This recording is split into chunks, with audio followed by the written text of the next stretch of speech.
எங்கள் வீட்டில் என்ன ஸ்பெஷல்னு பார்க்கலாமா? மணி 11:45. பசி அப்படியே பரதநாட்டியம் ஆடுது வகுத்துக்குள்ளே. கடக்கு முடக்குன்னு விசில் வந்துருச்சு. பிரியாணி. இது மட்டன் குழம்பு. இது இப்போ விசில் போடுவேன்.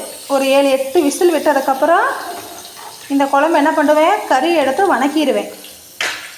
இது சில்லிக்கு எண்ணெய் காஞ்சிட்ருக்கு.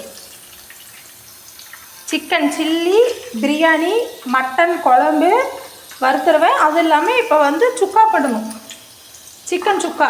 அது இல்லாமல் ரைஸ் ஊறிட்டுருக்கு, ஒயிட் ரைஸ். எதுக்கு? ஒயிட் சாப்பாடு வேணும். பிரியாணி இல்லாமல் ஒயிட் சாப்பாடு.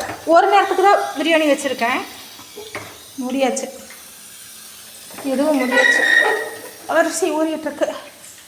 இது ஆனியன் பெரிய வெங்காயம் தீர்ந்துடுச்சா, அதனால் சின்ன வெங்காயம் பிரியாணிக்கு பொடி பொடியாக அரியணும், கழுவி அரியணும்.